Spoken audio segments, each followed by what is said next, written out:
Hey guys, and welcome to So You Say You're Married. I'm your host, Cody Mann, and I am a certified relationship coach. I have been coaching married couples for over 3 years now, working with couples all across the US and helping them overcome a lot of their natural and common married issues that we all go through and we all have, especially when you're in your younger stages of marriage.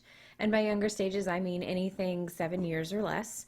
And that isn't limited to your age ratio. That is 100% just your relationship's life. And you don't have to be married to be in a relationship of 7 years or less and encounter the same issues that a lot of married couples are having. So this applies to basically anyone who's in love and who has been in love for a long time, who wants to stay in love and stay committed, but it's going through some of those growing pains that we all encounter, and then how to handle those growing pains positively, healthily, and still come out of it on top with a stronger relationship. So we will get a little real, we'll get a little raw, but we'll also have a good time, we'll have a lot of fun, and we'll make a lot of jokes, usually at our partner's expense. But it's all in good fun, and it's all to strengthen your relationship and to strengthen your spiritual, emotional, physical, mental, everything aspects of your relationship and of yourself. So, with that being said, let's dive into episode 1.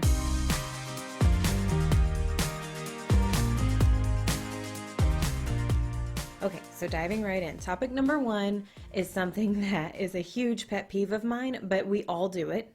We all have been guilty of it, and it doesn't limit itself to just romantic relationships. It can be something that applies itself to a friendship, to a personal relationship of a coworker, or to just a really close friendship in general.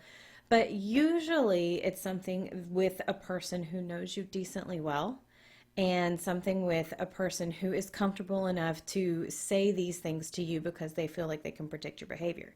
And that problem is people telling you what you feel or what you're thinking at that moment in time. So, for example, I'm going to use a person close to me. I'm not going to use names because this might come back to haunt me. So, for my own safety, I'm going to just keep this vague as far as who I'm talking about, but this is a real situation that happened in my life. I was talking to someone very close to me, and this person was trying to explain a point, and I was understanding what was coming across, but I was also trying to explain a point that was going to expand further on it. Very generic. It was just a regular conversation that we were having about wildlife and forestry in general. It had nothing to do with relationships, controversial issues. It was actually about plants.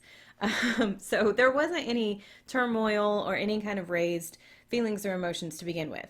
But what happened was, as we felt like our points weren't being conveyed to each other, the other person got a little loud trying to get their point across, which is also a natural response when someone feels like they're not being heard.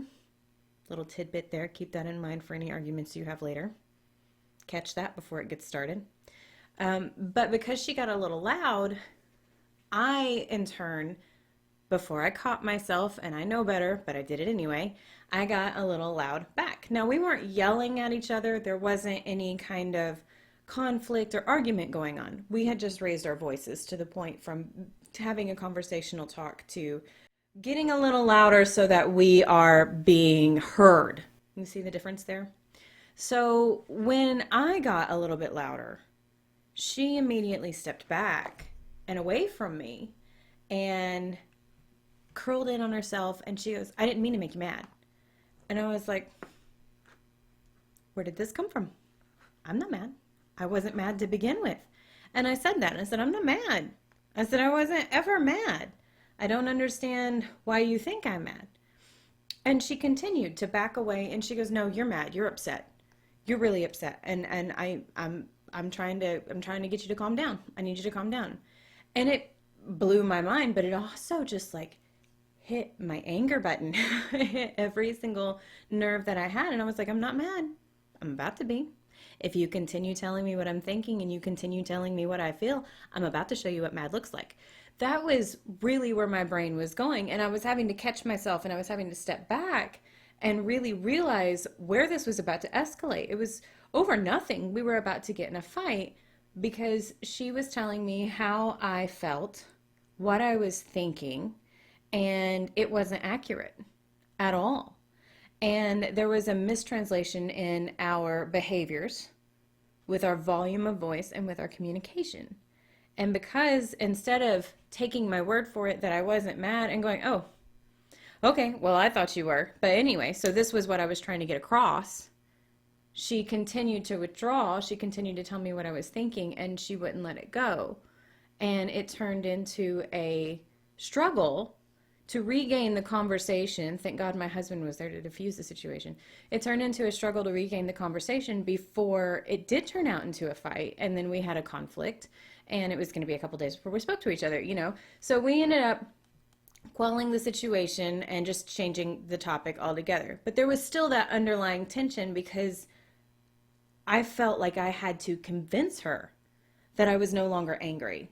And the harder I tried to convince her that I wasn't angry, the worse the situation got. Like, the worse she thought that I was acting, the worse I thought my volume was coming across, and the more she withdrew. So it was one big cluster, for lack of a better term, all around. So we changed this topic, we moved on. If that had gone a little differently, though, think about that. If that was you and your spouse, I'm sure this has happened at some point. Ladies, I know you done it to your husband at some point. Okay. Husbands, I know you probably done it to your ladies at some point. It happens. It's a natural reaction. Okay. Think back to it. So when that happened and you felt those emotions rise up, be it whatever they were telling you, you know, whether it was them telling you you're upset, I'm going to need you to calm down, which are like major words for war for any woman, right? And we'll touch on those topics later down the road. But all the way down to, okay, you look like you're feeling down. No, I'm really not. I happen to have resting bitch face, and I was feeling pretty happy until you said that. Now I'm a little concerned about myself. So when you start dictating what a person's feeling, what a person's thinking, they take that personally. And then all of a sudden they jump into a defensive mentality, right? And when they go on that defensive, suddenly we're in like a boxing match, and it's a verbal boxing match, and we don't know how it got so far out of hand so quickly for no reason whatsoever. And it's all because someone decided that they knew us better than we knew ourselves, which is insulting, really. So people take that personally, as they should. What people don't do is they don't recognize that it's happening, and it gets out of hand before people can catch the situation and diffuse it. Common, expected, validated, really. Not right. Not right. And so our spouse, usually, or our significant other, is the one that reaps the benefits of said mistake. So some things that we can do to work through this problem. There are actually four things. Four things, right? Number one, first thing, don't jump to conclusions. Okay? When someone is behaving a certain way, and you know them well, you think that everything was fine one minute, and now all of a sudden they're pissed off or they're upset the next.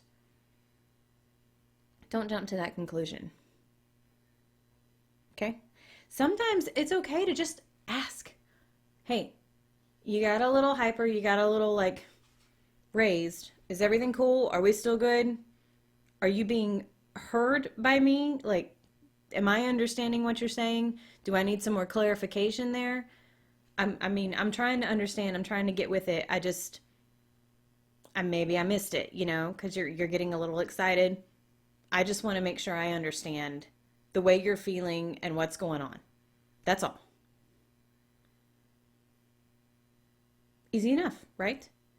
The person usually responds, no, I'm not upset. Okay, cool. You're not upset. All right, let's move on. and you continue talking about the same topic, but you bring the tones down. And then you get the point across, which means you start repeating back what they said to you. So if they're trying to make a point about, I don't know, poached eggs are the best thing ever. They're not. But poached eggs are the best thing ever, right?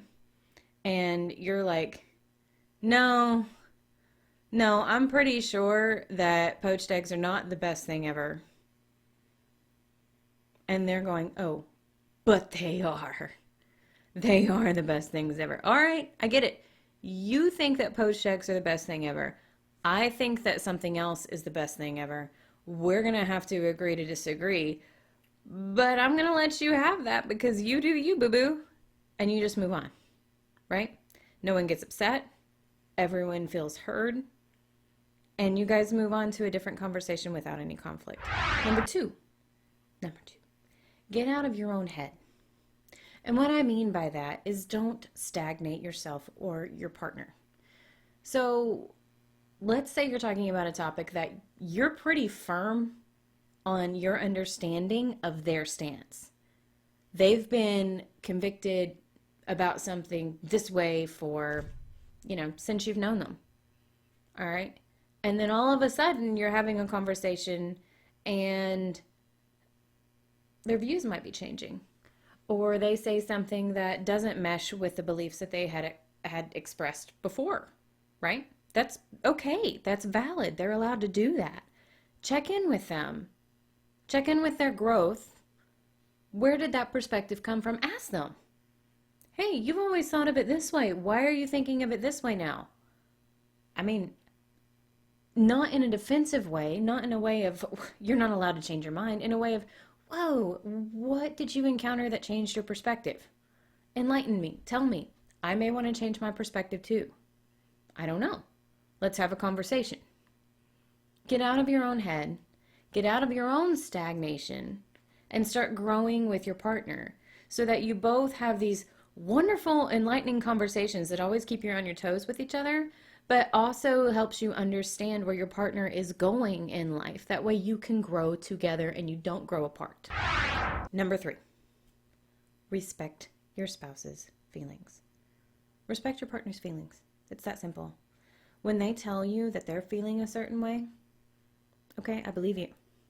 I respect that you're being honest with me about your feelings and you're telling me that.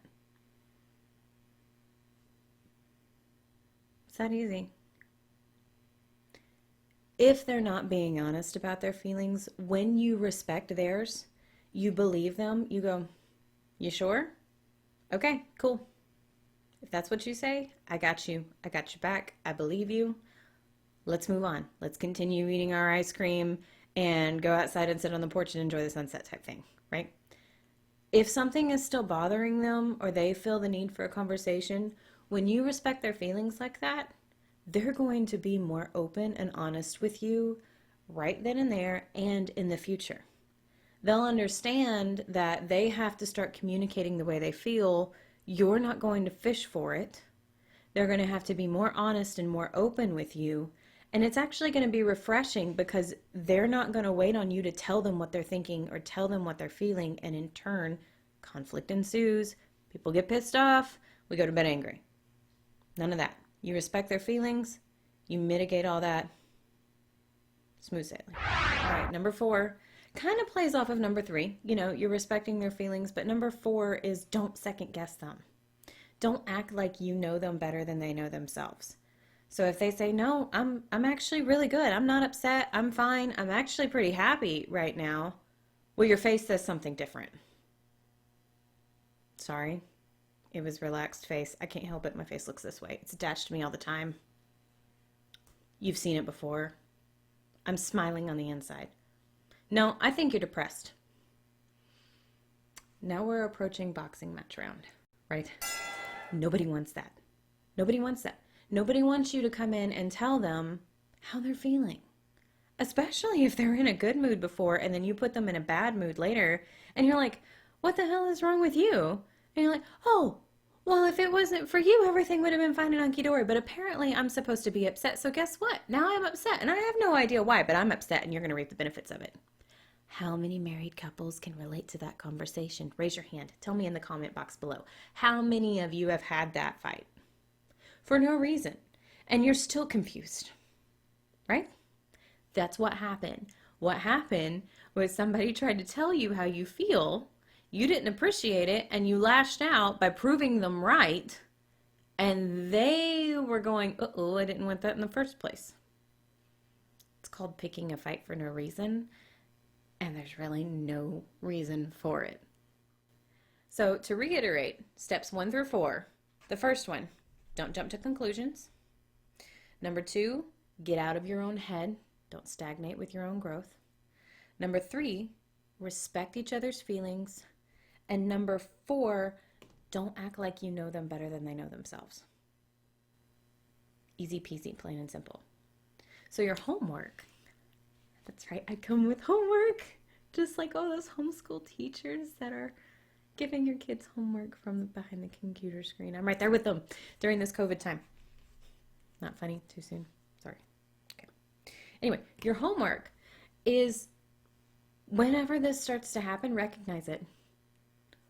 Be self-aware enough, pay attention to your own words and your own actions enough to go, oh wait, I'm about to pick a fight. And I don't even mean to, but I'm about to, because I'm coming out with a routine of, you say you're fine, but are you really fine? No, I was fine till you did that. Catch yourself. All right. Be aware enough of your own words, your own actions to catch yourself in the act, stop it, reroute it, change it, right? Go back to one of these 4 top rules, remember what they are, and then trust them. Don't tell them how they're feeling, just work off of the words that they're telling you. Follow the points of the conversation. Tell them that I hear you, I understand you. I really value what you're saying. That's a biggie. It's a biggie. And it goes both ways. That's not just for women, that's for men too. Men need to be heard just as much as women. Don't take it for granted on either side. When you tell them that that value has been received, that they have been heard, that they have been listened to, and that you're not jumping to conclusions on their end, you're going to see a huge difference in your conversations. You're going to see growth in your conversations, and you're going to see growth in your relationship to where you guys are actually enjoying conversations, and you're not like waiting for that preemptive hit or that preemptive strike to where you're going, I don't know what's coming. I don't know how long this is going to last, but hopefully we're going to make it through. No, it's going to be smooth sailing. You're going to enjoy spending time with each other. You're going to want to seek each other out for more conversations. And it's just going to be a good time all together. I mean, really. And that's what you want in your relationship. So that's all I've got for you guys today. Thanks for tuning in. Be sure to hit that like button, that subscribe button, comment down below. Tell me what you think. Are there other things you want to talk about, other things that you'd want to hear? And stay tuned for the next video. We have weekly updates coming out every Wednesday. See you guys next week.